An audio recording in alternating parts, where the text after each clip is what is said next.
the nationalist Republican population of Northern Ireland were second-class citizens. They had no real share in power. The Unionist population dominated the scene here. So in many ways, when you know the details of it, it's understandable, because there was non-cooperation from the nationalist people, because they were aggrieved by the way the whole thing was settled. But then the two traditions in Irish nationalism, you solve the problem by constitutional means, by democratic dialogue, democratic consent, and you work for that. Was one part of the Irish tradition. The other part of the Irish tradition was you get nothing from the British government, from England, unless you take up arms against the British presidency here. So that meant that Irish nationalism was divided. It was divided by the people who believed in a constitutional, democratic way forward, the people who believed that the only thing that the British government understood was armed struggle. And the contribution of the monastery here to the resolution of our problem and helping us in the path of peace was to create the facility for the two representatives of Irish nationalism, Gerry Adams and John Hume. John Hume being the constitutional, democratic dialogue man, Gerry Adams being the representative of the violent struggle, but now with political mandate after the hunger strike, was to bring them together here and to get them to agree on a democratic way forward. And Father Reid, who was the priest who was most involved in that, I was really on the sidelines of it.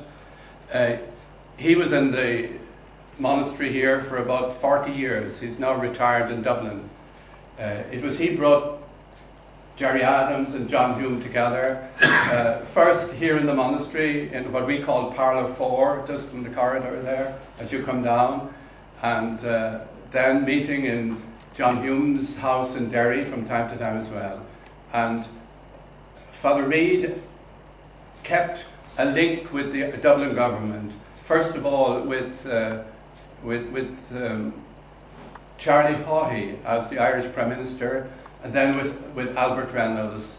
But John Hume also kept a link, had his own link with Charlie Haughey and Albert Reynolds. But in that circle of John Hume, Gerry Adams, Father Reid, and the Dublin Taoiseach, Charlie Haughey at one time, and after him then Albert Reynolds, the peace process developed.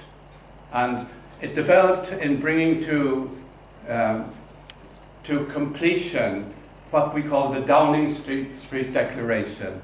The Downing Street Declaration was a declaration by John Major, the British Prime Minister, and Albert Reynolds, the Prime Minister in Dublin, about the way forward to resolve the Irish conflict. And in that declaration, the British side said that they had no strategic political interest in remaining in Ireland, that the destiny and future of Ireland depended on the people of Ireland, and it was for the people of Ireland to work out their destiny in a democratic, peaceful way. So when that declaration was published then, in the middle of December in 1993, Sinn Féin were somewhat disappointed with it. It didn't really spell it out in the way they thought that it would be spelled out, but they were prepared to work with it. And they worked with the Downing Street Declaration from the middle of December 1993 until the end of August 1994, when they had brought it to a point where they could get the support of the vast majority of the Republican constituency to accept the democratic, dialogical way forward to make peace. And so the IRA declared a ceasefire at the end of August 1994, and then the Loyalists declared a ceasefire in the middle of October 1994. And prior to that, the Republican position was Brits out. You know what that means? Brits out. The British out of Ireland. They had no right to be here. The British Army ought not to be stalking the streets of West Belfast or anywhere really in the part of Northern Ireland. But the Republican position changed then with the ceasefire in the end of August 1994. Their position now was talks now. And they couldn't understand why the talks were slow in coming. But you can understand it yourself. If you've had a violent conflict with somebody and they tell you at a particular time, it's all over now, let's talk, you'd be so emotionally bruised and hurt that you wouldn't easily move into dialogue. And that's really what happened then with the breakdown of the ceasefire in the beginning of the beginning of February 1996. The ceasefire broke down. The Canary Wharf was bombed in London. Manchester was bombed, and we were back in the situation we were in. The war was going on.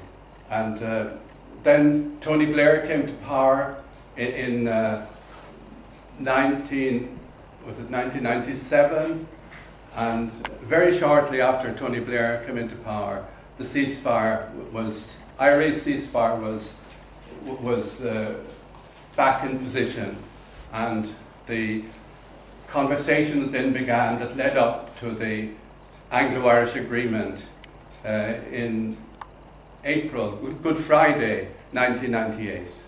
So the agreement then created a framework in which all sections of the community could work together to make a settlement on the basis of power sharing.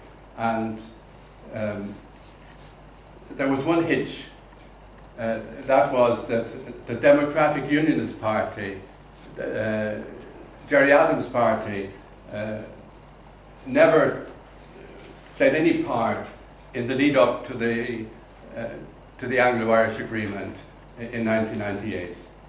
And they kept sniping at the official unionists who were part of the agreement until it broke down. The efforts at setting up a power sharing situation in Stormont broke down a number of times. And finally, we had a new election, and in the new election, the major parties turned out to be Ian Paisley's party and Gerry Adams' party. The moderate Unionist Party, the moderate Nationalist Party were pretty well wiped out in the elections. And it was up to the two extremes then to endeavour to get the peace process moving again.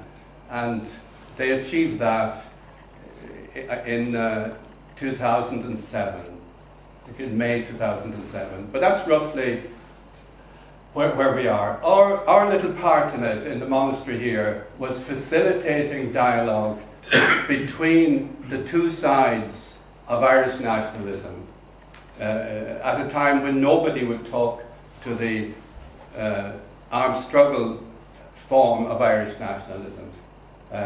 We were able to provide a sanctuary place here in the monastery where John Hume and Gerry Adams could come together. John Hume would come in the front door and Gerry Adams would come in the back door, and they would meet in one of the rooms upstairs and they were able to carry forward their conversation with the Prime Minister in Dublin. Not that he didn't meet them face to face. He did assign Martin Mansard to be part of the conversation. Martin Mansard was a civil servant then. He was afterwards a member of Parliament down south. He's just lost his seat in Tipperary there yesterday, and he's out of a job now, at least out of a political job. But that's a general overview of the whole situation. If you want to ask me questions about it and about the role of the Catholic Church in the whole situation, I'm open to any questions. Not that I may be, I think I'll answer most of them. And make them recognize what the Catholic Church's official stance on violence was. The Catholic Church's official stand in the whole struggle was against the violence, that the violence would make things worse. And that was repeated again and again by the combined church leadership, Methodist, Church of Ireland, Presbyterian and Catholic. And Bishop Cathal Daly was the bishop here in Belfast, in this part of Ireland, and he again and again and again reiterated the fact that that violence is not going to resolve this problem. That was the theory of it, and the theory of it was absolutely right. But if you just stay with the theory of it, you have to engage with the people who are not taking up that theory. And that again was the role of the monastery. While we accepted totally the theory, the vision that Bishop Cathal Daly was presenting, you had to make contact with the people who were committed to violence. Because at the end of the day, there's something in the human being who doesn't want to be violent. The human being wants to live in peace, wants to live in right relationship, wants to give the other person and the other party their dignity and freedom, and expecting the same from themselves, that they giving to one another the non-negotiables. That is, to treat me according to my dignity and rights, and I treat you according to your dignity and rights, and we'll commit together to a dialogue that will resolve the problem. But the Catholic Church was always strongly against the violence. But the Catholic Church also had pastorally to engage with the men who were leading the violent campaign. And that really was what happened from the monastery here. And in a way we are ideally suited because we're very close to the people and we're not exactly involved in the parish structure of the Catholic diocese here. We have a certain independence of the diocesan parish structure. The lady behind you wanted to say something. Yes, you described sort of the church here's role in terms of bridging the political divide. But can you describe the church's role in bridging the social divide, both during the Troubles and then continuing in terms until today, in terms of people's how they remember the conflict? How has the church played any role at the sort of lower level or the societal level? Again, articulating the principles of justice and fairness and fair distribution of the jobs available. The church had quite a role in endeavouring to get a fair employment policy accepted, in having a fair allocation of public housing policy accepted, and then obviously the church had a big contribution as well in education and in having the Catholic education accepted as equal, equally entitled to endowment and support by state funds as the state system of education. Possibility of being educated according to their talent and their role in society. Well, actually, I was going to ask the question just about education as well. We had someone the other day suggested that the Catholic Church has expressed kind of some reservations about integrating schools, and I'm curious, is that true? And if so, what's the particular reasoning behind that? Because it seems that having the younger communities interact would potentially be beneficial to the process. Yeah, the integrated schools did not have the support of the leadership of the Catholic Church at the beginning. The leadership is much more open now to the role of integrated schools, and would be wanting, Catholic schools to be open to everybody.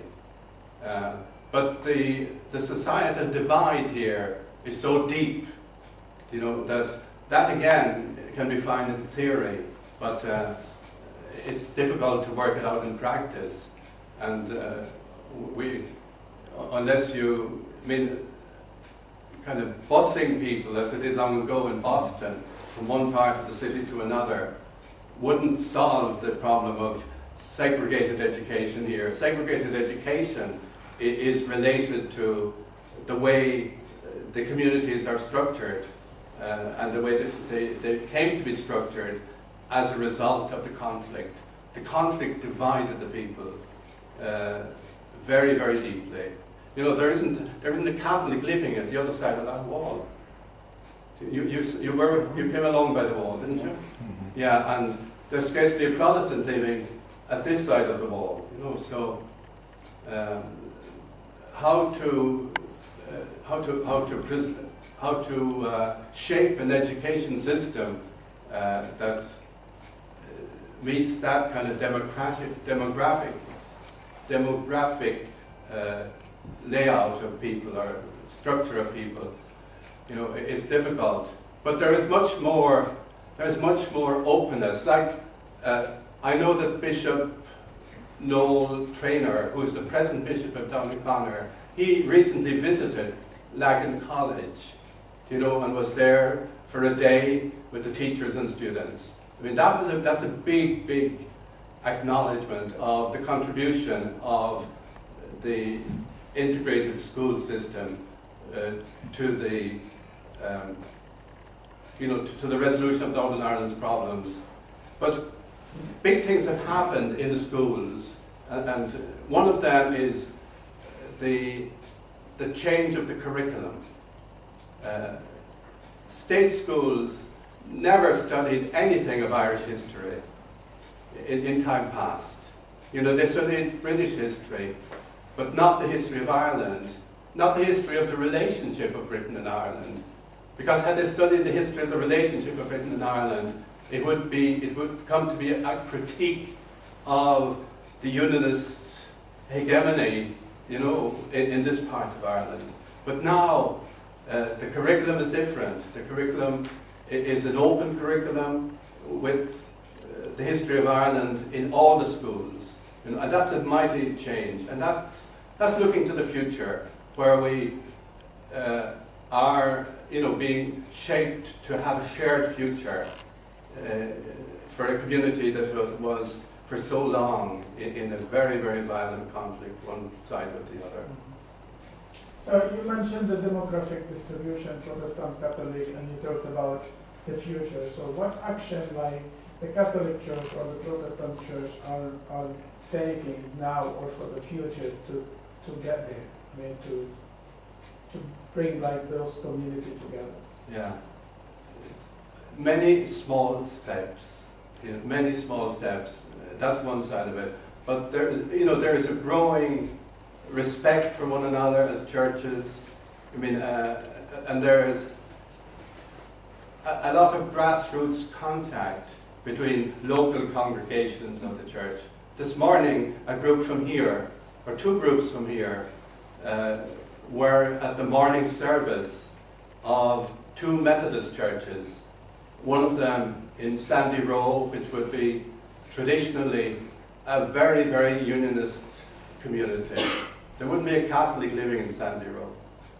And the other was another nearby Methodist church, two Methodist churches in Glengall Street. The group from here were with them in a spirit of friendship, and shared faith, worshipping with them, asking nothing, only the privilege of being with them. You know, that we may grow together into a sense that we belong together as Christian people. We belong really to one another. You know, and but that same sense, I think, has to grow between people of different monotheistic faiths as well. You know, all of us who believe in God believe in the God of peace and the God of right relationships between people. God doesn't want human beings to be fighting. God wants us to grow to the full potential of our talents as human beings, and to grow in respect and in right relationship with one another, in justice and peace, and in compassion for one another, carrying the burden of life together, helping one another. So that's the design of God for humanity.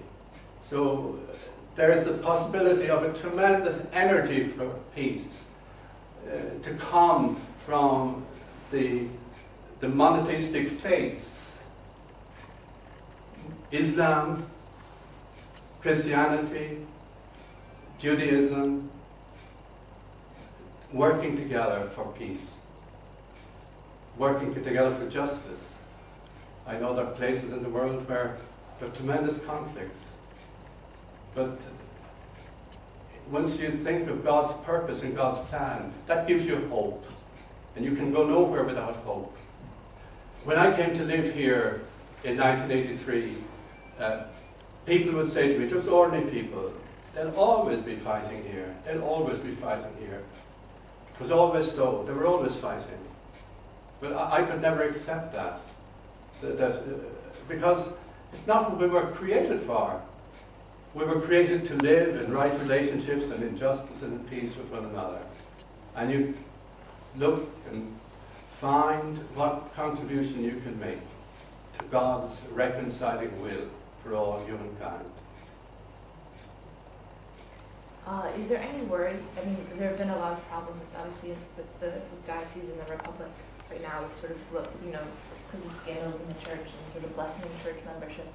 Has that sort of been affecting the community around here? Because, you know, is it seen in maybe fewer people sending their children to Catholic schools, or maybe diminished church attendance? Or, I mean, has it been felt up here? Yeah, there's definitely diminished church attendance, and there's been a great, I would say, alienation from the church by the Republican movement. Many people in the Republican movement, prisoners of the Republican point of view, their families, their children, they feel alienated from the church, because the church again and again said, you know, what they were doing was wrong, what they were doing was going nowhere. So that alienation from the church among young Republicans is part of the reality of Northern Ireland. But then it's not the whole reality. You know, there are quite significant gatherings, parish gatherings of Catholics and of Presbyterians and Methodists in Northern Ireland still. But there has been the kind of secular mind, that says, you know, you can live without relationship with God. You know, that's strong too here. That is a strong base in our community. I can't give percentages, you know, but it is there. What do your parishioners want? What do they hope for in the next 10 years, 20 years? I suppose they just want to be able to live in peace, hopefully to contribute to a shared future for all the people of Northern Ireland. But they want their own tradition, you know, to be acknowledged. Just on the way here, there is a memorial. I don't know if you saw it, the Clonard Martyrs Memorial. Did they? Yes. Push the people showed you that. Yes, that's right. You know, that remembers so many people who died in the struggle. So many young men, some young women too, but mostly young men. And they will want those young men to be remembered with respect and honour. And on the other side of the wall, the Unionist people will want the same for the members of their community who died in the Troubles. So I often say that when the two places, the two memorial places, become holy ground for all the people, we'll have got there. You know, when we will be able to look back on our conflict, you know, and say, yes, that's the way we were then. We don't pass judgment on them. We honour their passion and their commitment to justice, because that's what led them into conflict, a commitment to justice. We mourn the fact that so many were killed, and we commit ourselves to work against any kind of return to violence, because there's no future in returning to violence. Violence destroys human values. It destroys justice. You know, it destroys respect for one another. So, what is the level of commitments and participation of the community in the church activities and rituals? Well, if you were here today, this morning, you know, there are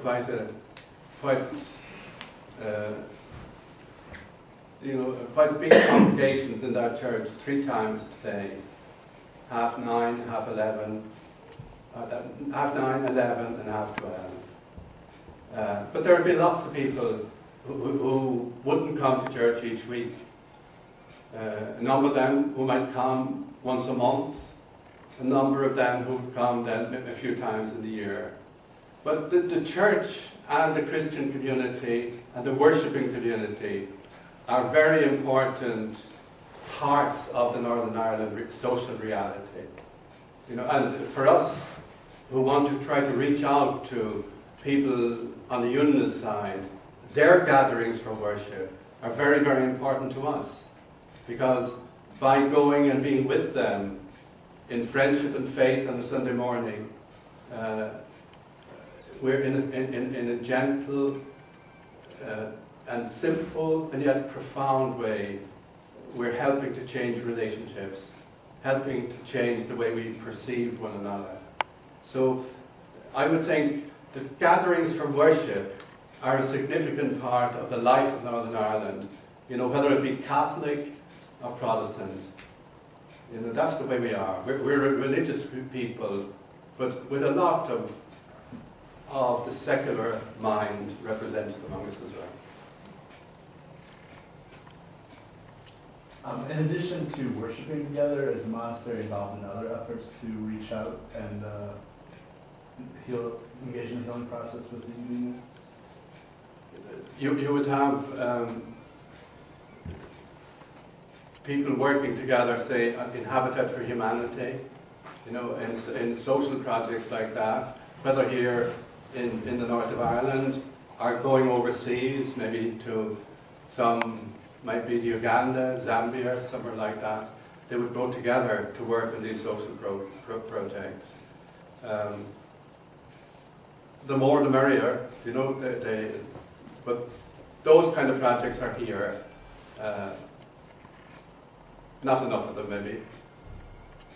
Ed, have you any response to make to that?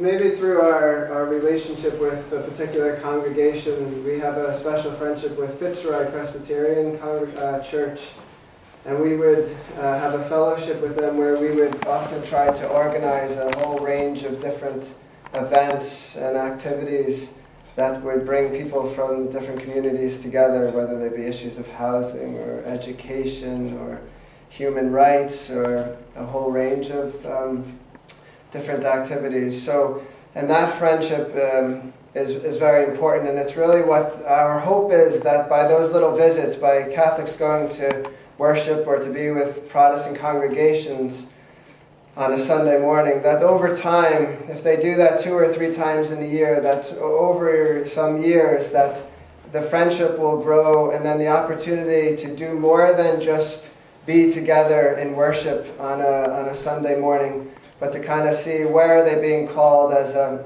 as a group of Christians, to what other ways of serving the community and working for reconciliation could they do. But the important part about the Sunday morning visits is that it gives that opportunity to slowly become friends with one another. And if we never get to that point where we're actually friends with one another, then it always remains at a certain level, and it's not the level that we would like to see it at. And that's where we have found that the key is friendship. And a very good book that has been written about Father Gerry, and the former minister of that church, sums up everything. The title of that book is Friendship Towards Peace. And it's the human friendship of two individuals that have brought their congregations along with them. And the more friendships that can develop, the better the hope for peace here. This is partly, I suppose, getting on to my question. Other than the issue of the troubles and the relations between the communities, I'm wondering if you could tell us more about the kinds of social problems that you see here within your community that the church is involved with. What other kinds of issues need to be addressed, and are there any similarities perhaps between the issues that the communities face here and on the other side of the wall? One particular issue that's a real heartbreak for people on both sides is the suicide of young people, and even how to understand it, that people lose the sense of their own worth and end their lives. That's a really terrible cause of suffering and pain. The issue of poverty and unemployment is another one. The issue of people dropping out of school, and because they drop out of school, being ill-prepared for life. The Christian Brothers try to respond to that by an alternative way of helping young people of that kind, to pick up on their education. In terms of housing, the housing executive, which is a government agency, it endeavours to allocate housing now on a fair basis. I mean, the civil rights movement began here because of the injustice of the way public housing was allocated, all to one side. And so the big, I suppose, a big change as well is the change in policing. The policing in Northern Ireland was a monopoly of the Unionist population, and then they did the Patton report on policing, which urged that there be a move towards an equality or a participation in policing that reflected the general population, to work towards that. And there are a lot of young Catholic people joining the policing now, but there's not enough. There's something in the Catholic psyche, nationalist psyche, that I think prevents people from the nationalist Catholic side from seeing policing as an honourable and worthwhile job. But it's changing slowly. I know that the policing authority will be a new policing authority. We've had a policing authority for a number of years now, really since the power sharing began, and you have participation by Republicans and Nationalists and Unionists all in that. But it's a kind of political participation just to keep things right. But I would like to see people from the nationalist side who have no real political affiliation, you know, to a party, but think of themselves as nationalists, being in the policing authority and working to create that sense. It's a good profession. It's important that many people from the Catholic side get involved in policing. So everything is slow and everything has to be worked at patiently. Does the Catholic Church participate in any of the commemoration events that happen here? And like, does it take a leadership role in the events, in commemorating the events that took place years ago? Whether, I mean, I'm guessing for the Irish Catholics in particular. And how do these, what kind of things do you guys do? We had a celebration of Mass here in the church about 3 weeks ago, in remembering the people who died in the hunger strike 30 years ago, 30 years since the hunger strike. But in that celebration of Mass, it's really remembering the pain, the tragedy, the sadness of it all. You know, it's not a political statement, but it's a celebration of worship orientated towards the healing of pain that is still, you know, the trauma of the past. So we have done that in the church here, but the Catholic Church wouldn't participate in, you know, memorials of that are Republican memorials, you know, political memorials. Not in that. Yeah, and we wouldn't certainly participate in the remembering the 12th of July and King Billy crossing the Boyne. That's another. You wanted to say something to it. Yeah.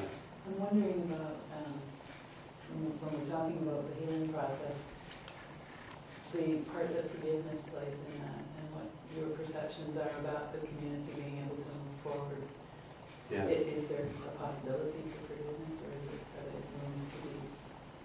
I think that there always, you know, the possibility of forgiveness, but we've never had a kind of a public celebration of mutual forgiveness.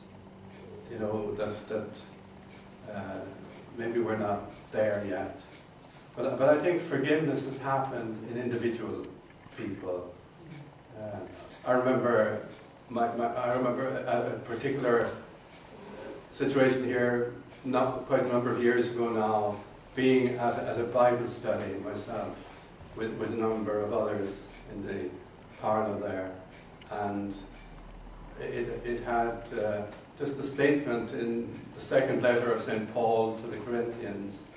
God was in Christ, reconciling the world to himself, not holding their sins against them.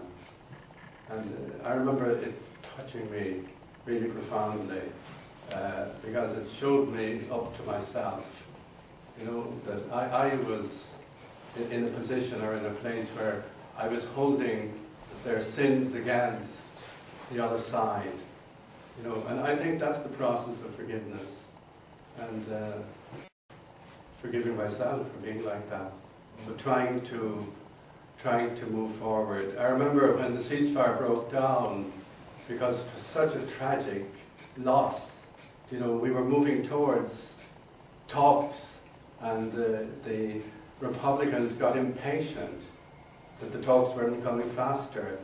But anybody with a dither of sense would have understood, you know, that you can't push people into talks. You have to give them time to be ready for talks.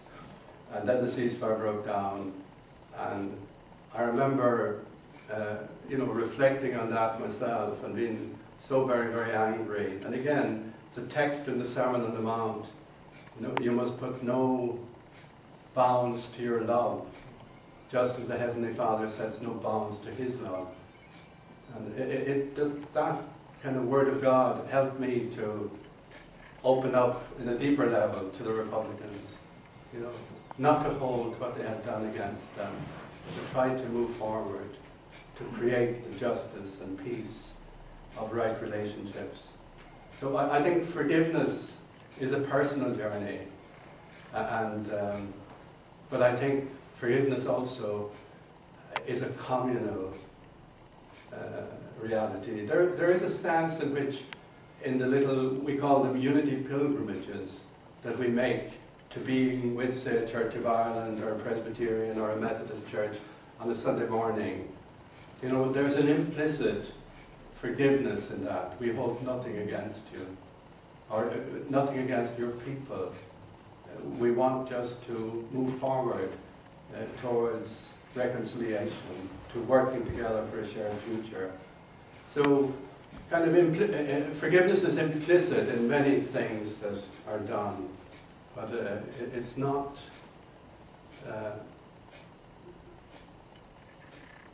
I suppose you know, it would be good to have to mark that we had come to a certain stage of accepting one another unconditionally, you know, and building together the community of Northern Ireland.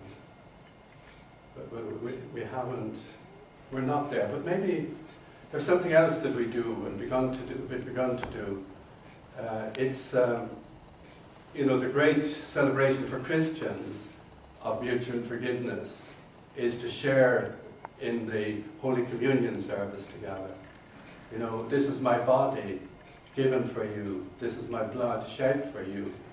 Imitate the love that you celebrate here. You know, imitate the love by which Jesus laid down his life for us, you know. And so if we can come to celebrate the Holy Communion together, that is forgiveness in a profound way. And we're moving a little bit towards that. And patiently. The one at the back and then yourself, yeah. Well, compared to the rest of Europe, you mentioned yourself that religiosity here is slightly higher, and particularly so in the rest of the UK, maybe in Britain. My question is, with the conflict being so Republican, Catholic versus, you know, Protestant, Unionist, don't you believe that this has played a role to the religiosity, the level of church attendance, or the affinity to the Catholic Church or the Protestant Church on the other side? And in the long run, if there is a settlement to the conflict, is there not a fear that this religiosity will phase away and reach standards to the rest of Europe if there is a final settlement to the conflict? Well, just to define the conflict first, you know, from a Republican point of view, the conflict was not a religious one. The conflict was a political one. It was the presence of the British Crown in Ireland. It was like that. So it was a political conflict. From the Protestant point of view, it was, in a great sense, a religious conflict. You know, when they signed the Ulster Covenant way back in 1911, 1912, you know, many signed it in their own blood. And they had the feeling that to be united with the rest of Ireland was to come under the rule of the Pope of Rome, you know, and to have all their Protestant freedoms taken away from them, you know, and you know, that sense of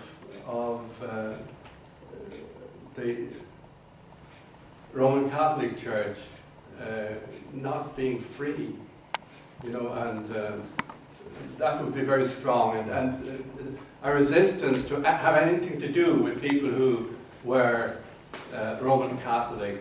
And then, of course, you had the Protestant sense of Roman Catholic anyway, you know, that the Pope was an Antichrist, you know, and the Catholic Church was the whore of Babylon, you know, and they had these applications of the Book of Revelation to the Catholics. So there was a large religious dimension in the conflict from the Protestant side.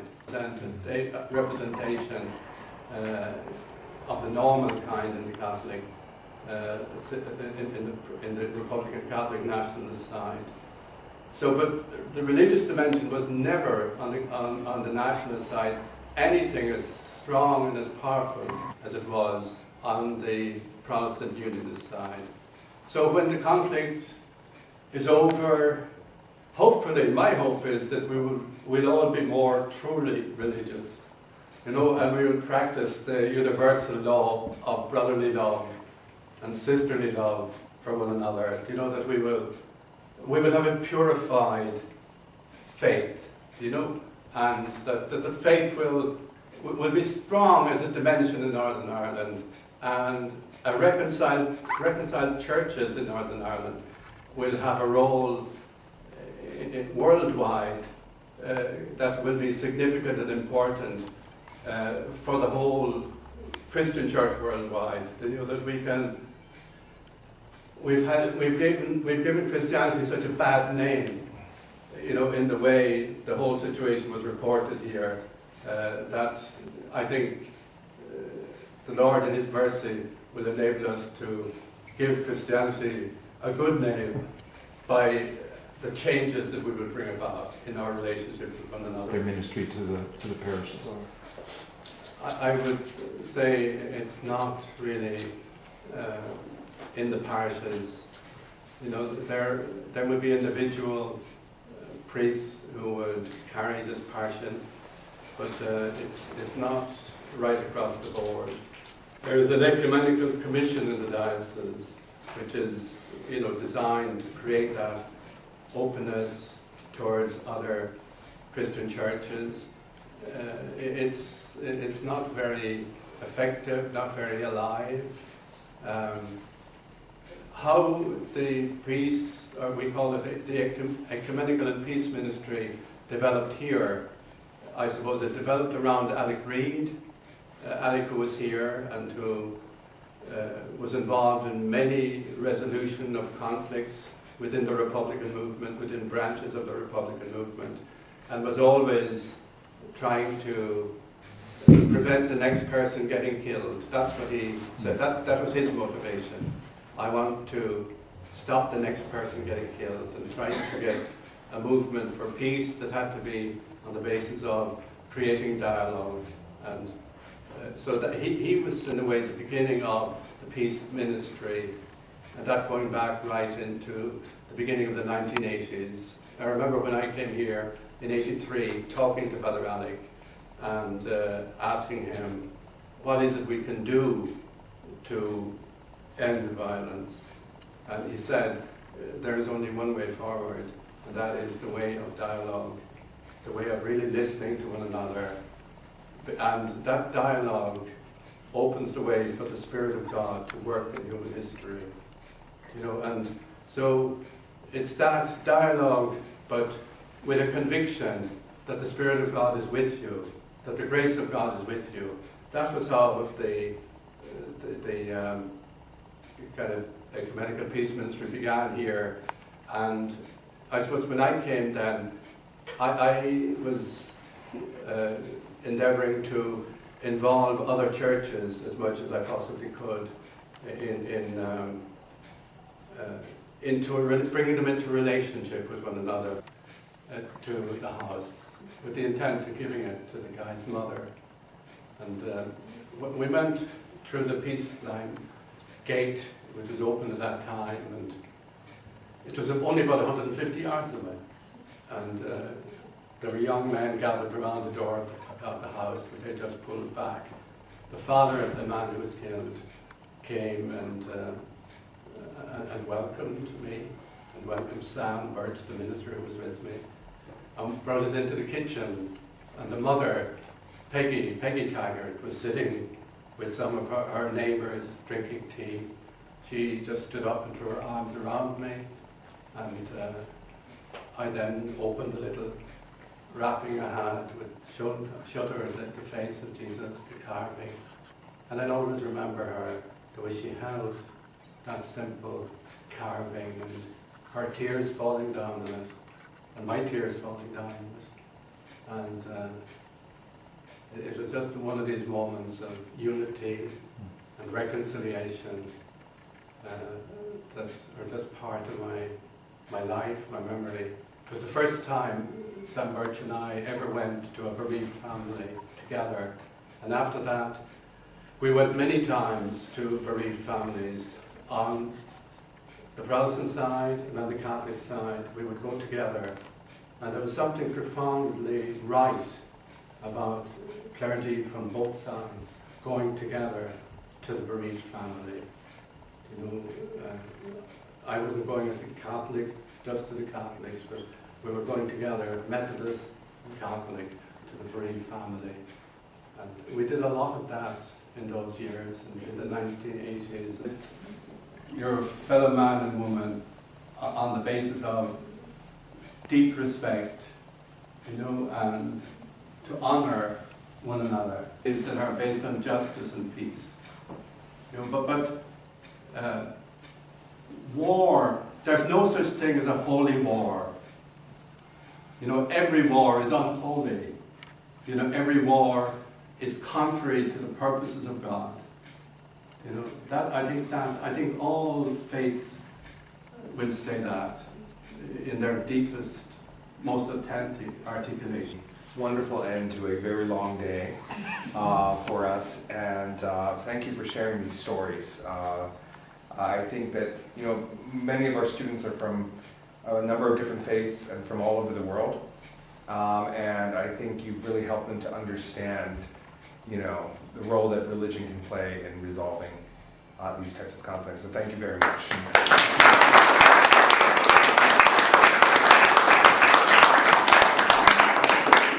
Thanks to you for coming, and I missed the second half of the rugby match.